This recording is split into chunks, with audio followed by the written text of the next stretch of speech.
the first podcast from Dare to Do. I have lots of subscribers, and you've written to me that you want to hear and listen a podcast.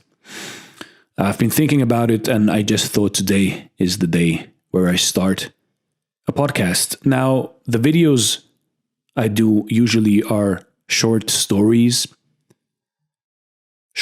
motivations, or videos about Buddhism, Zen, and Tao, or just in general, motivational videos and stories. So bear in mind, this is a podcast. This will be a little bit different. The audio quality will be different. Also, I won't cut out all the background noises. So maybe you'll hear me drinking coffee, or I have my dog in my office and maybe you'll hear him sleep or bark. Bear in mind, I live next to a police helicopter landing platform. So maybe you'll hear a helicopter once in a while. And yeah, just the audio in general won't be as clear and cut and edited like in my other videos. So let's dig in. Let's start. I posted a video the other day, which was called The Power of the Universe.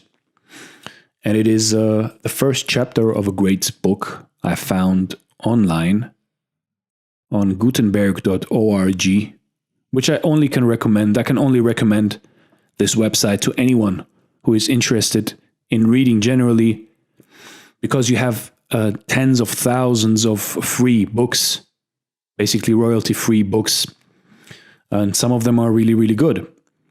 So this book is called Within You is the Power, and the author is Henry Thomas Hamblin. Now, before I did the first chapter, I read in the first chapter of this book and did some video editing. It was more like a meditational video. I read through it, and it kind of aligned with what I usually do with the subconscious power of man and how to use it, and how through transcending your thinking, you can transcend your real life. And it says on the website that the file was posted on March 27, 2003.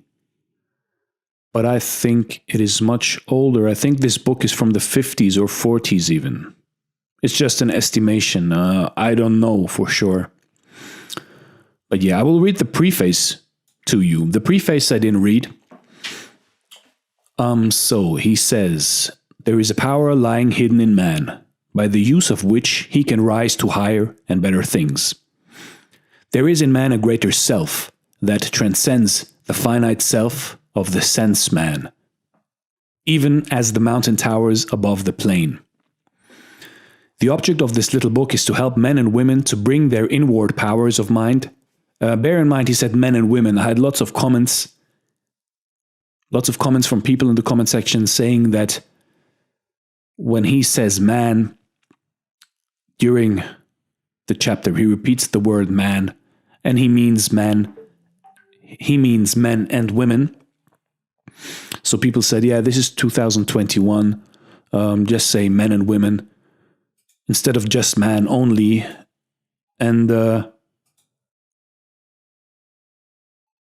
I pointed out to them that this book is older.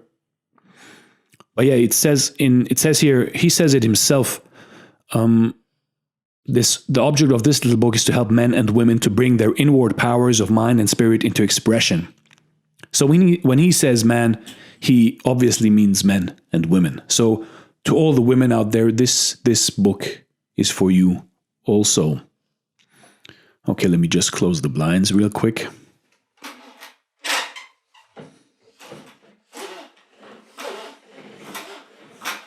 Okay.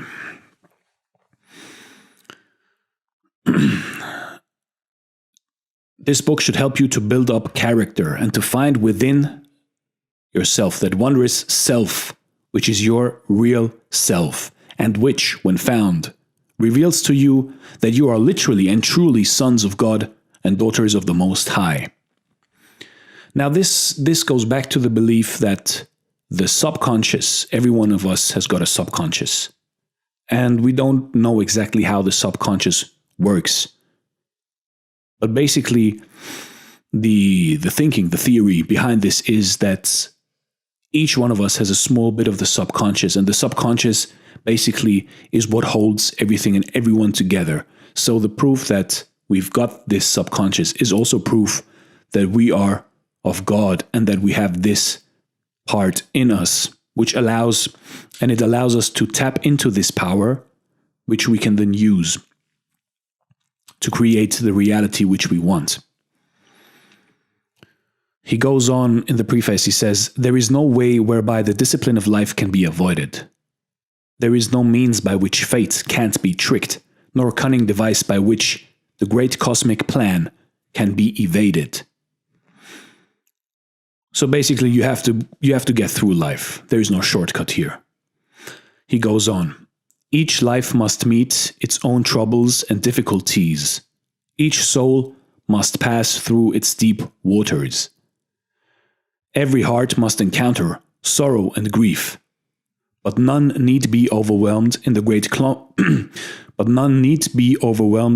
conflicts of life. For one who has learned the great secret of his identity with the universal life and power dwells in an impregnable city, built upon and into the rock of truth, against which the storms of life beat in vain."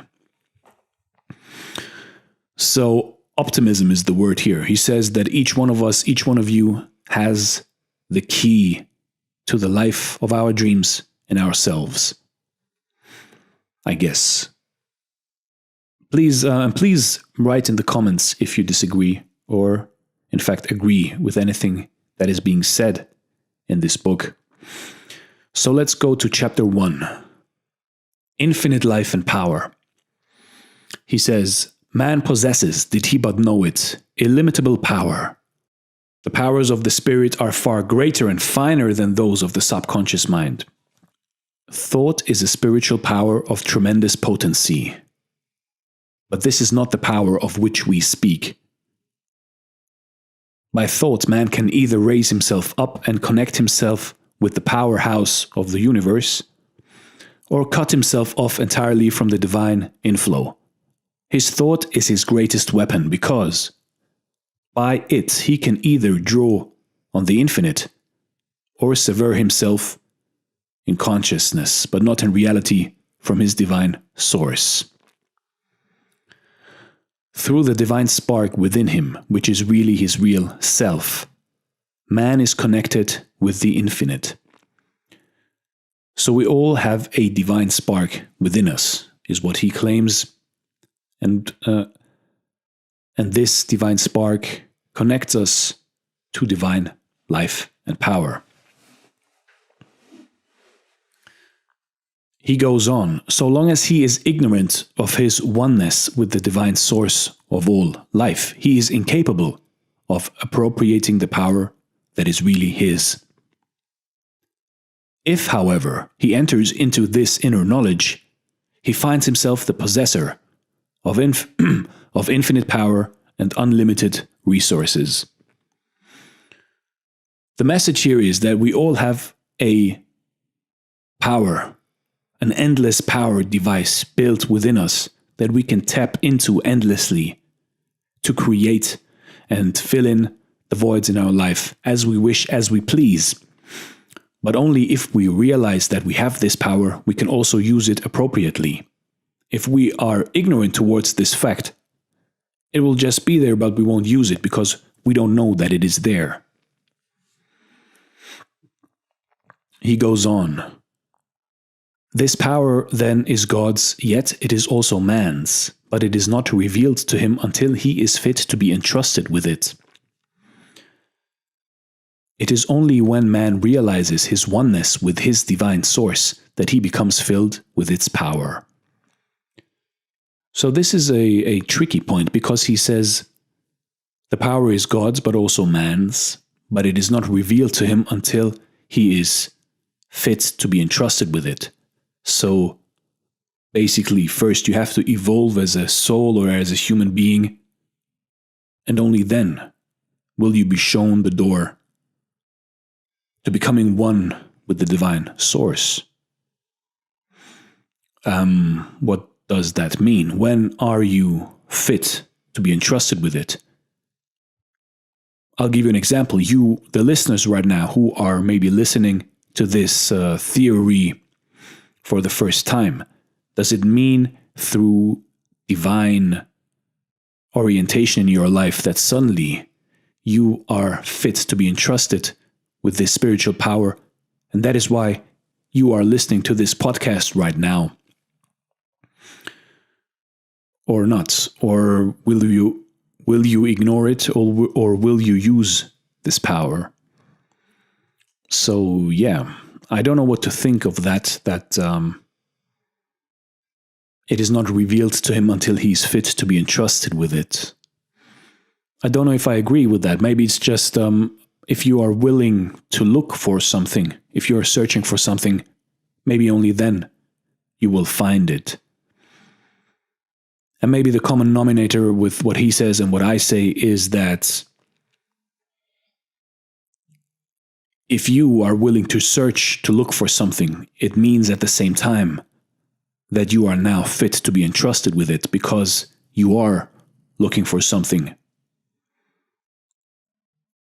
outside of this outer world. Yeah. He goes on that they fear that unillumined and unevolved people may make destructive use of spiritual power.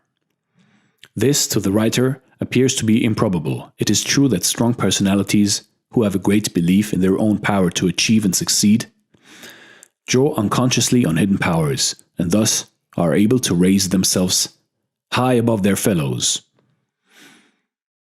The use, however, that they can make of spiritual power for base purposes is limited and is not to be feared. There are others, of course, who are misusing their powers. These are black magicians, and while they may do a certain amount of harm, they become reduced ultimately to beggary and impotence. So there may be this fear that people who are unillumined, that aren't prepared, that aren't woke enough for this knowledge, may realize that it is there and use it for destruction. He goes on to say that one shouldn't be scared of this prospect because maybe they can use it a little bit, but in the end it will destroy them rather than that they can harm the world with it.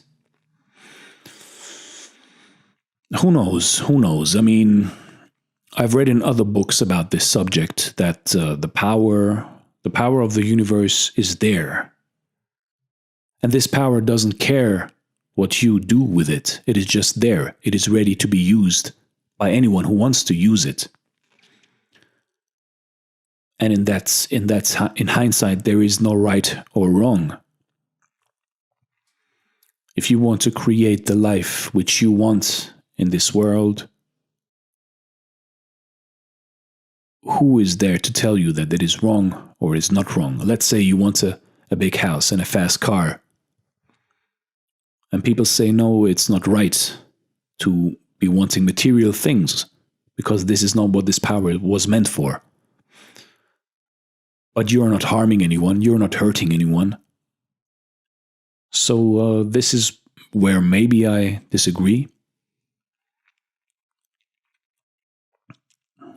Tell me what you think. I mean, if there is something like this spiritual power of tremendous potency, which we control through our thoughts, what is allowed and what is not allowed to do with this power? Please let me know in the comments what you think. And maybe you've got experiences with using spiritual power. But let's go on. Man is not separate from his divine source and never has been. He is in reality one with the infinite. The separation which he feels and experiences is mental and is due to his blindness and unbelief. Man can never be separated from spirit, for he himself is spirit. He is an integral part of one complete whole. He lives and moves and has been and has his being in God, or universe, or omnipresent spirit, and God dwells in him. The majority of people are unaware of this intimate relationship with the divine. And because they are unaware, or because they refuse to believe it, they are in one sense separated from the inner life of God. Yet this separation is only in their thoughts and beliefs, and not in reality. Man is not separated, and never can be, yet so long as he believes that he is separate and alone, he will be as weak and helpless as though he actually were.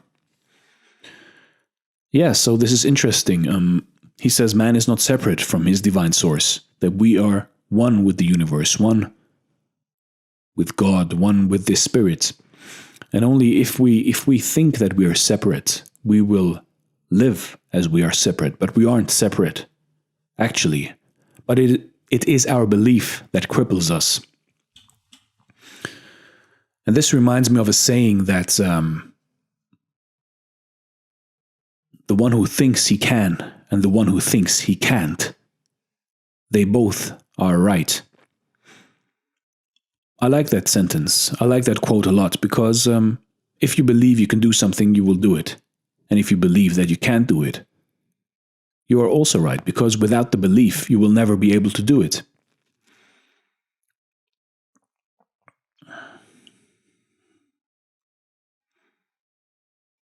So I think we'll wrap this first podcast up because I think I've already been talking enough gibberish today.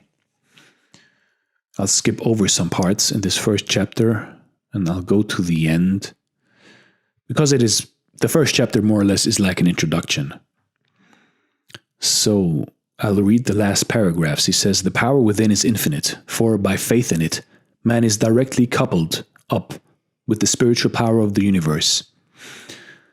That's also important because the power is infinite. It is endless. You have enough power to accomplish anything, to create worlds. So if you believe in this power, you are directly connected to the spiritual power of the universe. So belief connects you to the universe. If you believe, you have this endless power, thus making you so powerful that nothing can hold you up, that there aren't any limitations to that what you want. So he says, a change then must take place within man before he can enter into his divine inheritance. He must learn to think after the spirit instead of after the flesh. Like the prodigal son, he must come to himself and leave the husks and the swine in the far country, returning to his father's house, where there is bread of life, enough and to spare. So, yes, he's referring there to the New Testament and the story of the prodigal son who comes to himself and leaves the husk and swine and comes back to his father, and his father loves him for coming back, where he is offered bread and wine and water. And this is that, actually.